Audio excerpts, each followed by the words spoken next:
Hi and welcome. We're going to get started right now with class. We're going to resume the conversation about what it is that you are dealing with these various cycles. Then, when we complete with what we're going to be talking about the various cycles, we have sections of different types of abusive relationships to identify for you. So I'm sure with last week's work, as you were going through these various cycles and looking at where you place yourself, everyone's going to have lots of questions. So we're going to give you ample time to ask those questions and for us to do a pretty good Q&A today. So we ended last week with cycle number 8. And cycle number 8, phase 8, is rekindling the abusive cycle. This phase can be one of disconnection or reconnection, as we discussed last week. And maybe the person reels you back in by pushing you away, or they reel you back in by making further accusations. Now, here's the thing that I want to bring to light today. One of the things that we haven't really talked about is cultural abuse. So I also want to include that as you're going through this for yourself. The various forms of psychological, emotional, financial, abusive cycles that get perpetrated on people for their culture or their race. These are things that are very subtle, and sometimes they're not very subtle. But it's really important to know that each culture, especially living in a melting pot like the United States, has checks and balances that they've become acquainted with. And so really, pretty much if you're anything other than a straight-laced white American, what you deal with from the culture that you live in is that there's constant perpetration of hate crimes and abuses that your culture, your actual culture, perpetrates upon you, and you experience from other cultures to you. And this could be extremely groundbreaking for a lot of you spiritual workers who are out there trying to help people but constantly are met with racism, sexism, classism. These are things that as spiritual workers we deal with often. So I really want to bring that into the conversation. I'm hoping to expand that as we go on. So in phase 8, spiritually, what's happening is that you're going through a test. You're being tested by the Great Spirit. And you're being tested about the power that you're willing to exert to protect and to sanctify yourself. If you go back into the abusive cycle at this point, you end up having to re-go through each of the phases until you reach back to phase number 7 or phase number 8.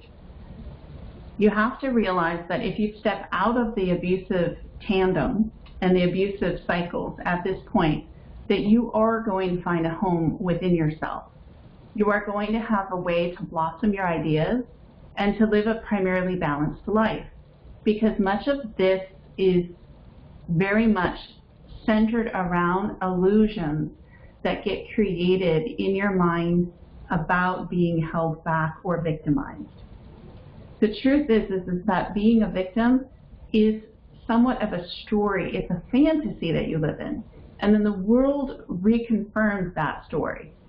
Now, when it comes to abuses that get perpetrated on people because of their culture, I'm not saying that that's a fantasy, but what I'm saying is that the reality of it is that one must fight to change the powers that be. And if you can't bind together with other people who are similar to you and similar to your mission, and that have the will to fight to make changes and differences, you will continue to be victimized. The cycle will continue to happen over and over and over again. So for those of us who are spiritual workers and of a different culture. We have to stick together, and we have to find ways to bind each other's truths together to stand strong to make those changes. This is not just a simple, isolated experience with you. This is something that you are really dealing with. However, a lot of other people are dealing with it too. And there's no better time to make change than when you're being confronted with all of those assaults coming within the world. So our political environment, our social structures, our education structure, the way that finances are structured for various cultures has an inequality. And that inequality is not something you just want to check off the list and say, oh, it's just racism. You want to look at it like an abusive cycle so that you can empower yourself and you can see how you as an individual can make changes by binding together with other people that are like-minded and that really want to fight and work to create these changes, rather than continue to live as a victim to the cycle that you were born with. So the question is are you going to find yourself a home inside of these ideas that you can experience personal empowerment?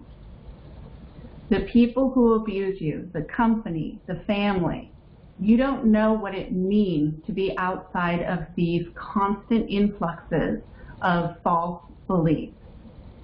And there are beliefs that society has given you about what is right and what is wrong.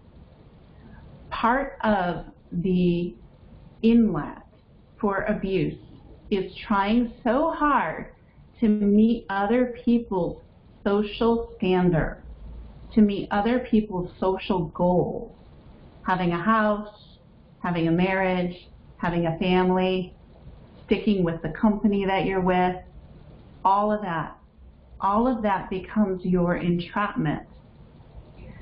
This is so scary for people because realizing that the entire way that life has been designed for you may not be what's right for you. It might be what's right for some people, but you are an individual. You are a healer. You are a spirit worker, which means that your life is about discovering where your value is. What value do you have to implant and impregnate into society?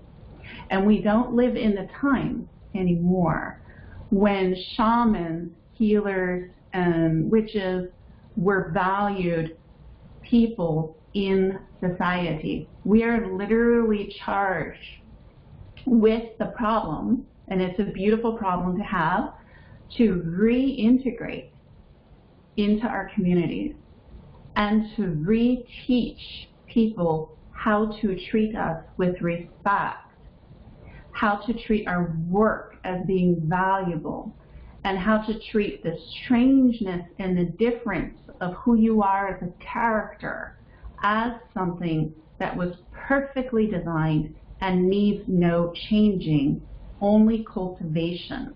Cultivation into becoming the butterfly that you are. And butterflies need transformation.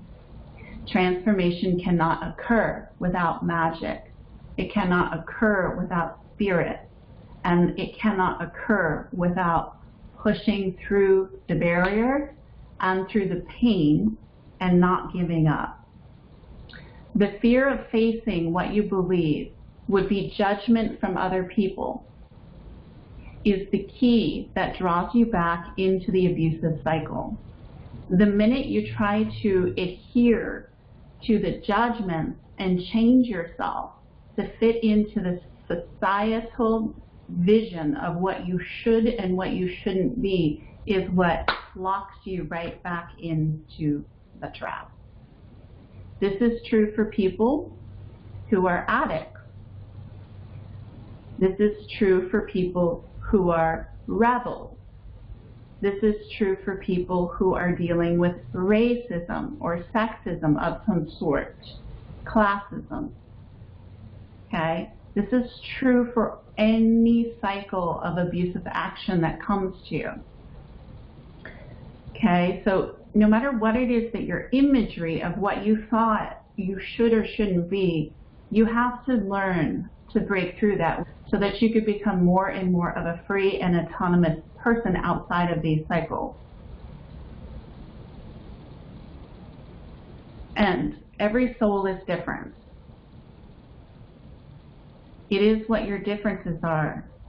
And a healthy relationship, a healthy collaboration, a healthy union, a healthy religion, or a healthy company celebrates people's individualities. The best spiritual healers have many different types of people working with them because we can celebrate people's individualities and help them cultivate their strengths each step of the way. So phase 9. Phase 9 is back into the abusive cycle. Phase 9 is back to phase 1. After enough time of the abuser trying to isolate you, trying to separate you, or trying to apologize to you that they will change their patterns, the pattern is that you get drawn back into phase 1. Phase 1 is everything seems fine. The patterns act like everything is normal. There's just an experience of being happy to be back in what seems like equilibrium. Nothing is discussed, nothing is changed. All of the tension is still there, but everybody pretends like everything is fine. The sad thing is that the cycle can happen within a family many times in one day. The truth is that this cycle can happen every other week at work, and in a religious organization, this tends to be a pervasive fear that keeps people trapped in the terror to believe in one thing, one way, and one God. Whatever the pastor says, whatever the preacher says, whatever the religion says, this is why victims, the abused, tend to be the kind of people who end up doing things under the wire. Like for, an example is, let's say that someone inside of a spiritual or religious organization is gay, but the community does not support that. The person will go under the wire and start to hide things. And these people end up looking like the bad people. But they're not bad, they're just human, and they're just designed differently. Spiritually, if you go back into phase 1, you are going to have to go through the whole cycle again. The lesson wasn't understood, and it will take another round of the same cycles, the same phases, and this is what we call karma. Karma is not just some stuff that was handed to you when you were born. It's not your past deeds and how they play out. Karma is a simple cycle of action and reaction. Each action has an equal and opposite reaction. It is one of the laws of physics. Taking an action will bring back to you the same action that you put out. So making choices when you are inside of the abusive cycle can only lead to more of the same cycle. Breaking the karma takes focus, it takes community, it takes heart, and it takes willpower. The bad thing is that once you're back at phase 1, you have to go through the whole karmic cycle again. The good thing is that it is a cycle, and now you know that there is a cycle, and so you can wait until the right moment to make your choices for your opportunity for freedom. Our advice is take that opportunity, because you don't know what is going to happen when you do.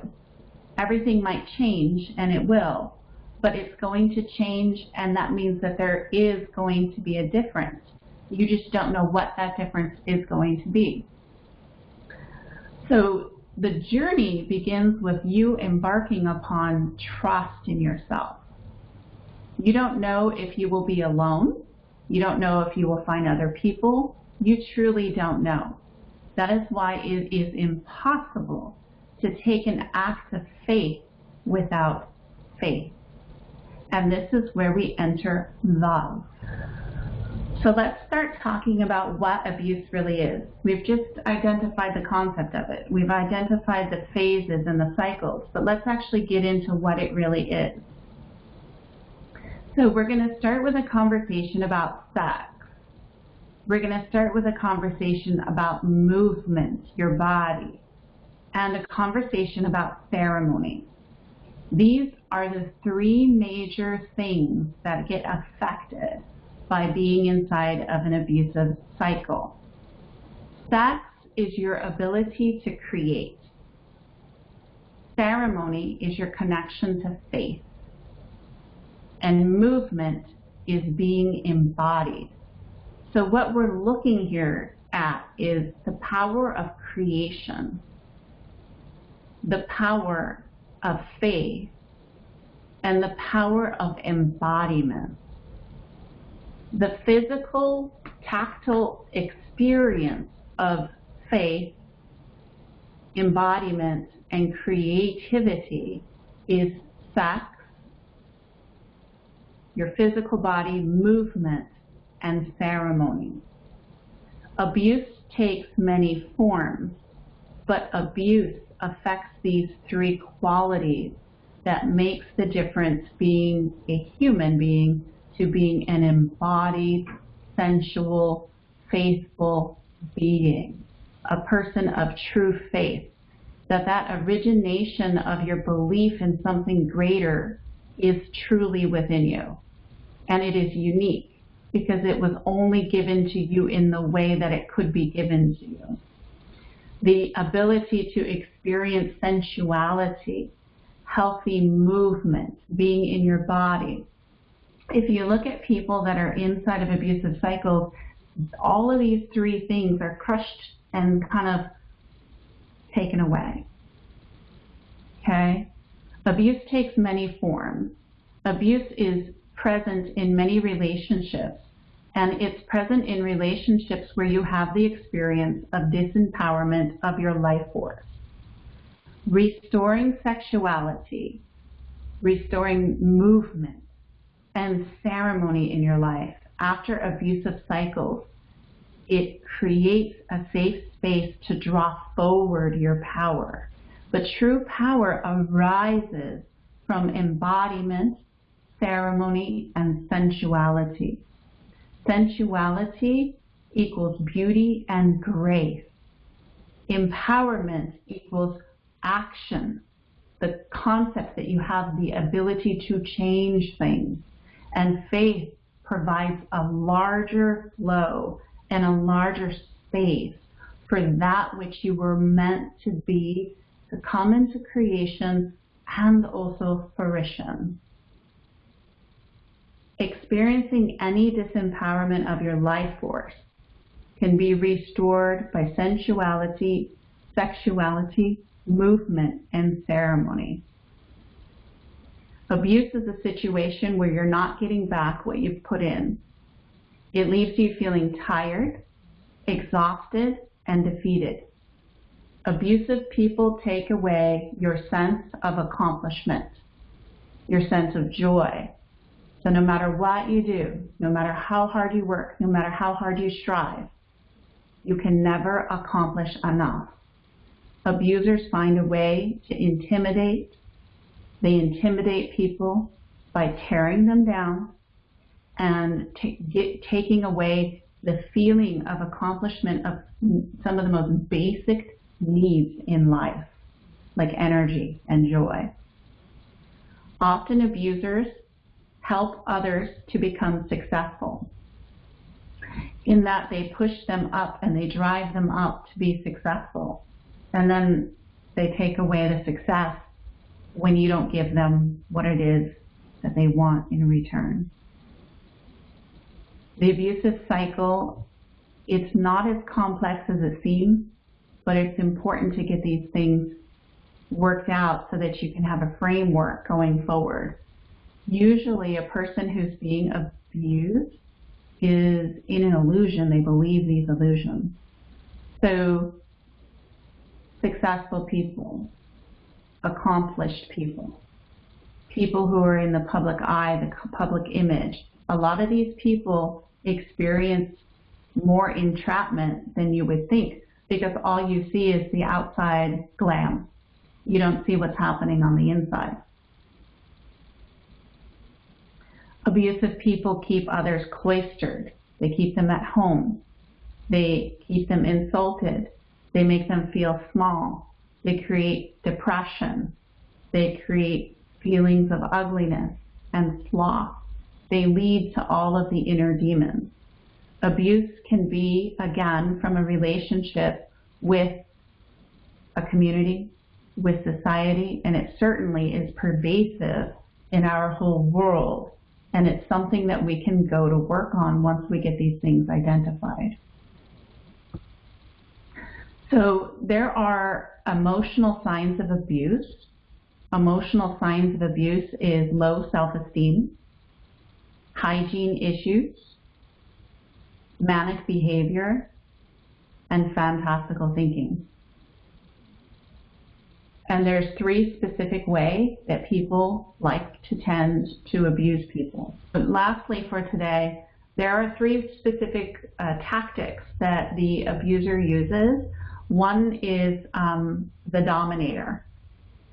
So the dominator has a certain way that they use abuse to dominate over people. The other tactic is the chaos monger. So an abusive person or relationship is either going to be in one of these 3 categories. One is as a dominating force, one is as a chaos creating force, the chaos monger. And then the other one is the physical abuser, one that actually threatens with physical reaction and interaction. So the dominator, this person dominates by controlling the money, the household, and the children. Their domination is militant, so they have a very strong aura to them, very strong mood. You can feel them. This type of abuse is mental and financial. So the dominator abuses the mind and the finances.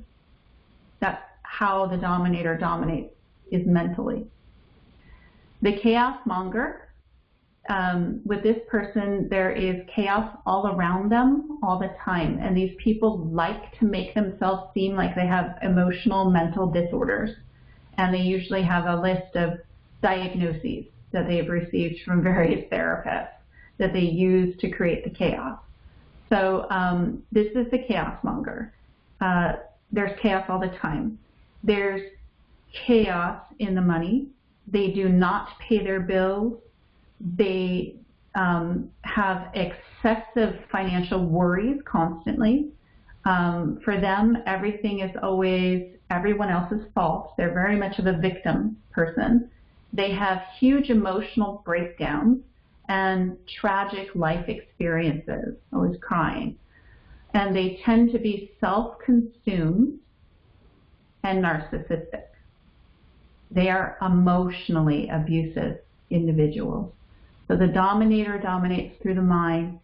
The chaos monger abuses emotionally through your emotional pull to want to help them.